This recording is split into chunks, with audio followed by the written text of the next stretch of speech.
Hello students, स्वागत है आप सभी का मेरे online YouTube channel SK chemistry point में। हमारा टॉपिक चल रहा था डायपोल मोमेंट, जिसके पार्ट फर्स्ट में हमने इसका कंसेप्ट देखा था कि डायपोल मोमेंट क्या होता है। तो हमने देखा था कि अगर आपके डायटोमिक सिस्टम है, उसमें दोनों एटम्स के बीच की इलेक्ट्रोनेगेटिविटी में डिफरेंस होता है, तो कोवलेंट बॉन्ड में जो है चार्ज सेपरेशन की वजह से पोलैरिटी आ जाती है और डायपोल मोमेंट हमारा क्रिएट होता है। हमने उसके बाद देखा कि डायपोल मोमेंट जो है वो वेक्टर क्वांटिटी होती है, यानी कि इसकी एक डायरेक्शन होती है जो कि प्लस से माइनस की तरफ होती है। और हमने इसका बाद में देखा था कि डायपोल मोमेंट जो है वो चार्ज सेपरेशन और इंटर एटॉमिक डिस्टेंस का प्रोडक्ट होता है, यानी कि म्यू बराबर क्यू इंटू डी होता है। इसके बाद में हमने देखे थे इसके फैक्टर अफेक्टिंग। तो 3 फैक्टर हमने देखे थे इसके। पहला था कि डिफरेंस इन इलेक्ट्रोनेगेटिविटी, यानी कि इलेक्ट्रोनेगेटिविटी में जितना ज़्यादा डिफरेंस होगा आपका चार्ज सेपरेशन उतना ज़्यादा होगा। चार्ज सेपरेशन ज़्यादा होगा तो आपका म्यू की वैल्यू, डायपोल मोमेंट की वैल्यू भी ज़्यादा होगी। दूसरा फैक्टर हमने देखा था इंटर एटॉमिक डिस्टेंस। दोनों एटम्स के बीच की डिस्टेंस जितनी ज़्यादा होगी आपका डायपोल मोमेंट भी उतना ही ज़्यादा होगा। तीसरा हमने देखा था 3D arrangement of dipole moment in poly atomic system, जिसमें हमने 3 केस लिए थे यहाँ पे। तो पहले केस में हमने बॉन्ड एंगल जो है वो लिया था यहाँ पे 180 का। तो हमने बॉन्ड एंगल 180 का लिया था, तो हमारा डायपोल मोमेंट जो म्यू 8b2 जो कि एक लीनियर मॉलिक्यूल था, उसका डायपोल मोमेंट आया था 0। तो ये एग्जांपल्स हमने देखे थे CO2, CS2, BeCl2। दूसरा केस हमने लिया था कि कोई ट्राई एटॉमिक मॉलिक्यूल है, उसमें बॉन्ड एंगल जो है 120 का है, तो हमारा जो रिजल्टेंट डायपोल मोमेंट आता है वो किसी भी एक डायपोल मोमेंट के मैग्नीट्यूड के बराबर आता है, म्यू 1 इसकी वैल्यू होती है। तीसरा केस हमारा था यहाँ पे, अगर दो डायपोल मोमेंट जो है वो एक ही डायरेक्शन में काम कर रहे हैं, तो हमारा जो यानी कि उनके बीच में जो थीटा है उसकी वैल्यू 0 है, तो रिजल्टेंट डायपोल मोमेंट आता है वो किसी एक डायपोल मोमेंट का दुगना होता है। ये हमने कल 3 केस और 3 फैक्टर अफेक्टिंग देखे थे। फिर हमने एक एग्जाम्पल किया था BF3, देखा था कि कैसे हमने एग्जाम्पल सोल्व करना होता है, इसका कैसे पता लगा लेते हैं कि मॉलिक्यूल का डायपोल मोमेंट जो है वो कितना है। आज मैं यहाँ पे दूसरा एग्जाम्पल ले रही हूँ PCl5। तो डायपोल मोमेंट को कैलकुलेट करने के लिए हमें सबसे पहले उसकी शेप पता होनी चाहिए। अब शेप हम हाइब्रिडाइजेशन के थ्रू पता करते हैं। कैसे निकालते हैं? सेंटर एटम है यहाँ पे फॉस्फोरस, जिसके वैलेंस सेल में 5 इलेक्ट्रॉन है। यहाँ पे क्लोरीन जुड़ा हुआ है, मोनोएटोमिक 5, और चार्ज कुछ है नहीं, 0 डिवाइड बाई 2। तो यहाँ पे इसका जो है 5 n की वैल्यू आ गई, सारे बॉन्ड पेयर हैं, तो आपकी रेगुलर शेप आ गई ट्राइगोनल प्लेनर शेप। तो PCl5 की हम ट्राइगोनल प्लेनर शेप बना के इसका डायपोल मोमेंट कैलकुलेट कर लेंगे। तो जो आपकी शेप होती है वो कैसी होती है? यहाँ पे ये फॉस्फोरस है, दो यहाँ पे ये क्लोरीन जुड़ा हुआ है, ये क्लोरीन जुड़ा हुआ है, ये क्लोरीन, और 2 क्लोरीन आपके ऐसे जुड़े हुए हैं। डिस्टेंस सबकी सेम है, थोड़ा सा ये हो गया है। अब हम बात करें कि फॉस्फोरस जो है उसकी इलेक्ट्रोनेगेटिविटी क्लोरीन से कम होती है, तो इसकी जो डायरेक्शन होगी डायपोल मोमेंट की ऐसे होगी, फॉस्फोरस टू क्लोरीन, और जो इसका डायपोल मोमेंट आएगा वो का मैग्नीट्यूड आएगा वो म्यू 1। क्योंकि सारे फॉस्फोरस क्लोरीन बॉन्ड है, तो सबका जो डायपोल मोमेंट का मैग्नीट्यूड है यहाँ पे म्यू 1 मान लेते हैं हम। इस फॉस्फोरस क्लोरीन बॉन्ड का भी म्यू 1, इस फॉस्फोरस क्लोरीन बॉन्ड का भी म्यू 1। अब हम बात देखते हैं कि जो इस पूरे मॉलिक्यूल का रिजल्टेंट डायपोल मोमेंट क्या होगा। तो यहाँ पे जो है वो इन दोनों के बीच का जो बॉन्ड एंगल है वो 120 डिग्री है। अब 120 डिग्री यानी कि केस 2 में हमारा जो रिजल्टेंट डायपोल मोमेंट आएगा वो उसका डायरेक्शन इन दोनों के बीच में, और जो इसका मैग्नीट्यूड आएगा वो म्यू 1 के बराबर होगा, रिजल्टेंट डायपोल मोमेंट। अब इन दोनों के बीच का जो बॉन्ड एंगल है वो आपका हो गया है 180 डिग्री। तो 180 डिग्री केस फर्स्ट, यानी कि यहाँ पे म्यू की वैल्यू जो है वो 0 आ गई, दोनों डायपोल मोमेंट एक दूसरे से कैंसिल हो गए। ऐसे ही यहाँ पे इस क्लोरीन और इस क्लोरीन के बीच में जो बॉन्ड एंगल है वो 180 डिग्री का है, यहाँ पे भी डायपोल मोमेंट जो है वो 0 हो गया। तो हम रिजल्टेंट डायपोल मोमेंट देखें तो यहाँ पे रिजल्टेंट डायपोल मोमेंट जो है म्यू जो है वो 0 आ जाएगा, यानी कि मॉलिक्यूल जो है वो नॉन प्लेनर होगा। अब हम एग्जाम्पल लेते हैं थर्ड, जिसमें मैं बात करूंगी आपके SF6 के बारे में। SF6 का सबसे पहले हमें पता करनी है कि क्या शेप होती है, तो इसका हाइब्रिडाइजेशन से शेप का पता करेंगे। तो S के वैलेंस सेल में 6 इलेक्ट्रॉन, 6 मोनोएटॉमिक फ्लोरीन जुड़े हुए हैं, 0 चार्ज है, डिवाइड बाई 2 यानी कि 6 हाइब्रिडाइजेशन हो गया इसका। sp3d2 यानी कि इसकी ज्योमेट्री हो गई हमारी ऑक्टाहेड्रल। ऑक्टाहेड्रल ज्योमेट्री क्या होती है, कैसे होती है, हमें पता है। अब हम ऑक्टाहेड्रल ज्योमेट्री को यहाँ पे ड्रॉ कर लेते हैं। ये सल्फर सेंटर एटम है, यहाँ पे 6 फ्लोरीन ऐसे जुड़े हुए होते हैं।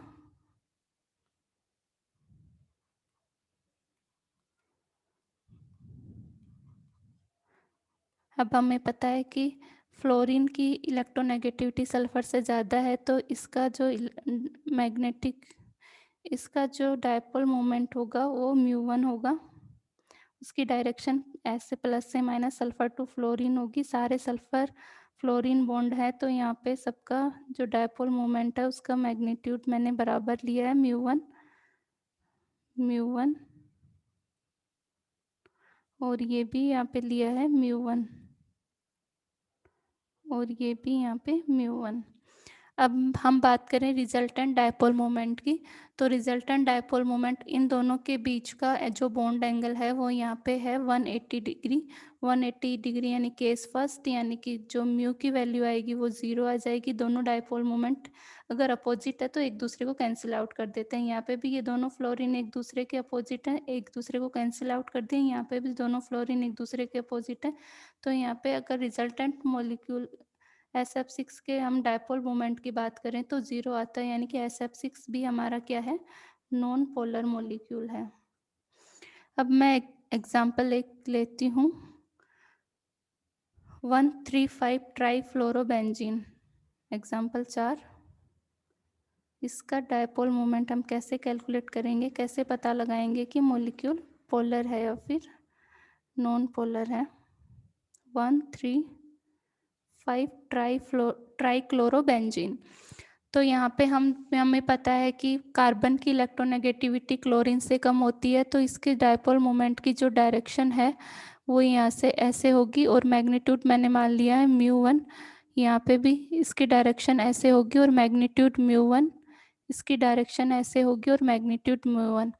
तो इन दोनों के बीच में हमें पता है बॉन्ड एंगल जो है 120 का है, 120 का बॉन्ड एंगल है इन दोनों के बीच में। तो इसका जो मैग्नीट्यूड होगा, रिजल्टेंट डायपोल मोमेंट होगा, उसकी डायरेक्शन ये होगी और जो इसकी वैल्यू आएगी वो μ1 के बराबर होती है। केस 2 है ये हमारा।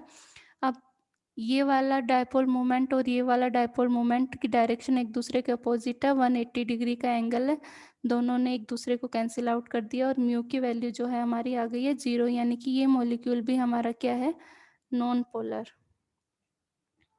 अब इसमें नेक्स्ट एग्जांपल लेती हूँ मैं 5, जिसमें 1 2 3 ट्राईक्लोरोबेंजीन देखते हैं हम। 1 2 3 ट्राईक्लोरोबेंजीन। अब मैंने यहाँ पे मान लिया है कि म्यू कार्बन क्लोरीन जो बॉन्ड है उसका यहाँ पे जो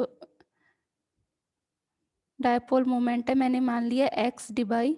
अब डिबाई क्या होती है, इसकी यूनिट होती है, वो आगे हम देखेंगे।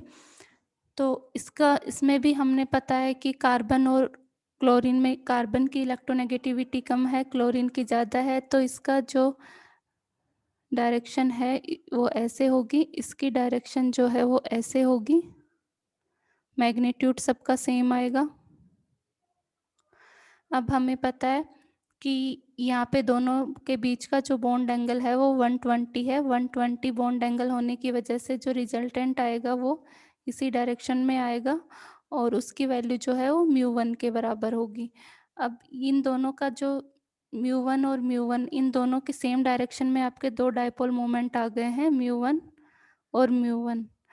तो इन दोनों के बीच का जो बॉन्ड एंगल है 0 डिग्री है, 0 डिग्री है, तो यहाँ पे जो है वो रिजल्टेंट डायपोल मोमेंट आ जाएगा 2 म्यू 1 के बराबर। यानी कि हम म्यू मॉलिक्यूल की बात कर रहे हैं यहाँ पे, तो डायपोल मोमेंट की वैल्यू आ जाएगी 2x के बराबर। यानी कि ये मॉलिक्यूल जो है वो हमारा कैसा आ गया, पोलर। अब मैं इसका एक एग्जांपल और लेती हूँ।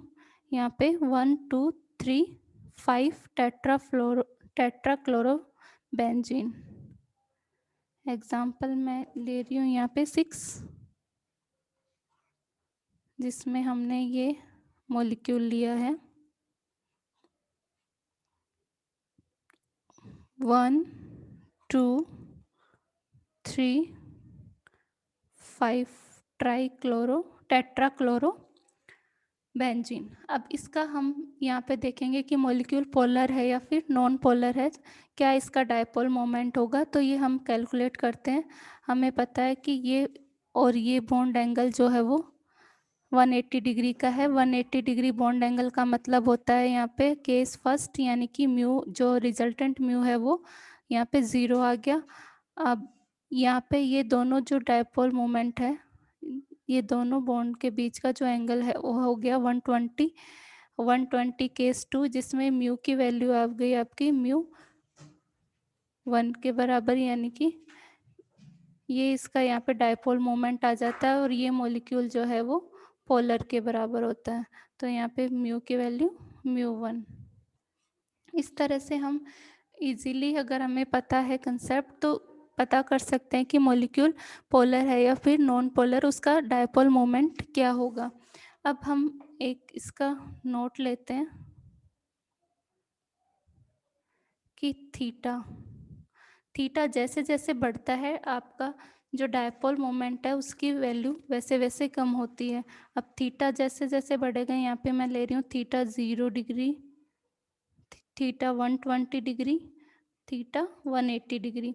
हमें पता है कि कोस थीटा 0 जो है वो 1 होता है, 120 -1/2 होता है और 180 -1 होता है। अब जैसे जैसे हमें थीटा की वैल्यू बढ़ रही है, हमारी कोस थीटा की वैल्यू जो है वो कम हो रही है, और जो हमें डायपोल मोमेंट है वो यहाँ पे आ जाएगा आपका 1/थीटा के इन्वर्स है रूट के। तो जितना ज़्यादा हमारी थीटा की वैल्यू होगी, डायपोल मोमेंट उतना ही कम होगा। ये हमें ध्यान रखना है कि जितना ज़्यादा थीटा की वैल्यू होती है, डायपोल मोमेंट उतना ही कम होता है। इस तरह से हमने देखा, जितने भी एग्जांपल्स लिए, हमने देखा कि जो मॉलिक्यूल जो है वो अगर आइडियल शेप है या फिर रेगुलर शेप है, आइडियल या फिर रेगुलर शेप वाले जो मॉलिक्यूल होते हैं वो कैसे होते हैं, नॉन प्लेनर होते हैं। जैसे लीनियर हो गया, ट्राइगोनल प्लेनर हो गया, आपका ट्राइगोनल बाइपैरामिडल हो गया, ऑक्टाहेड्रल ज्योमेट्री हो गई। अगर सब में बॉन्ड पेयर है, कोई लोन पेयर नहीं है, तो वहाँ पे जो वहाँ पे मॉलिक्यूल है वो नॉन प्लेनर होगा, उसका कोई डायपोल मोमेंट नहीं होता है।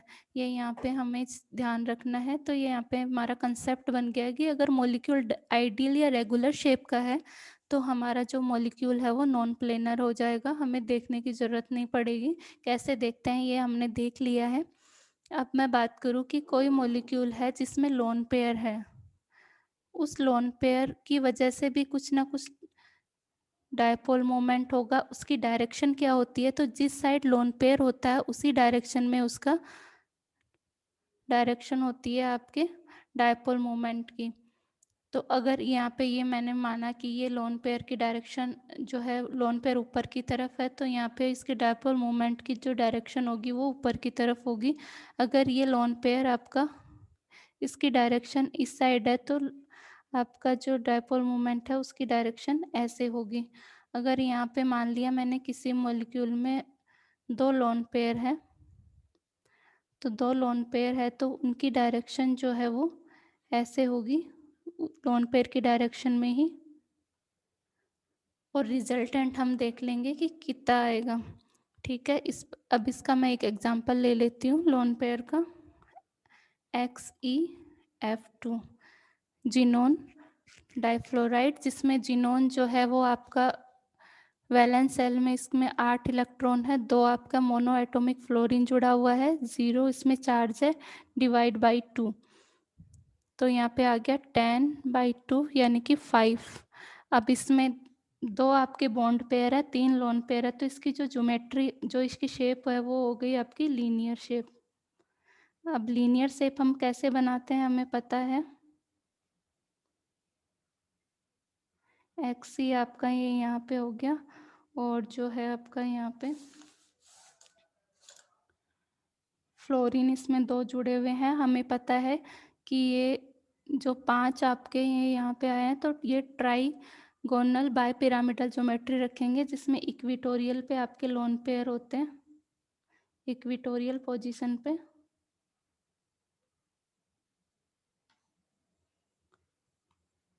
और ये आपके 2 हो गए फ्लोरीन। ये ऐसे इस तरह से इसकी ज्योमेट्री तो है ट्राइगोनल बाई पिरामिडल, और उसकी शेप आ गई आपकी लीनियर। अब इसमें हम डायपोल मोमेंट देखेंगे, पता करेंगे कि मॉलिक्यूल पोलर है या फिर नॉन पोलर। तो हम देखते हैं कि इसमें लोन पेयर जिस डायरेक्शन में उसी डायरेक्शन में इसके डायपोल मोमेंट होगा। तो इसका मैग्नीट्यूड मान लिया मैंने μ1, ये भी इसी डायरेक्शन में हो गया μ1। लोन पेयर की डायरेक्शन ऐसे है तो इसका हो गया μ1, और यहाँ पे जिनोन फ्लोरीन। अब हमें पता है कि यहाँ पे दोनों जो लोन पेयर है उनके बीच का बॉन्ड एंगल 120 है, केस 2 हो गया 120 है, तो किसी एक के मैग्नीट्यूड के बराबर हमारा यहाँ पे आ गया डायपोल मोमेंट। अब ये वाला डायपोल और ये वाला डायपोल एक दूसरे के अपोजिट वर्क कर रहे हैं, ये 180 का एंगल है, दोनों ने एक दूसरे को कैंसिल आउट कर दिया। और ये वाला और इस फ्लोरीन के बीच में भी बॉन्ड एंगल 120 है, एक दूसरे के अपोजिट डायपोल मोमेंट काम कर रहे हैं, तो यहाँ पे भी रिजल्टेंट हम डायपोल मोमेंट बात कर रहे हैं, तो म्यू की वैल्यू जो है वो 0 आ जाती है, यानी कि मॉलिक्यूल जो है वो नॉन प्लेनर है। अब हमने कुछ एग्जाम्पल से डायपोल मोमेंट को समझा। अब इसमें हम बात करेंगे ज्योमेट्रिकल आइसोमेरिज्म में डायपोल मोमेंट क्या होता है, वो हम नेक्स्ट वीडियो में देखेंगे। Thanks for watching.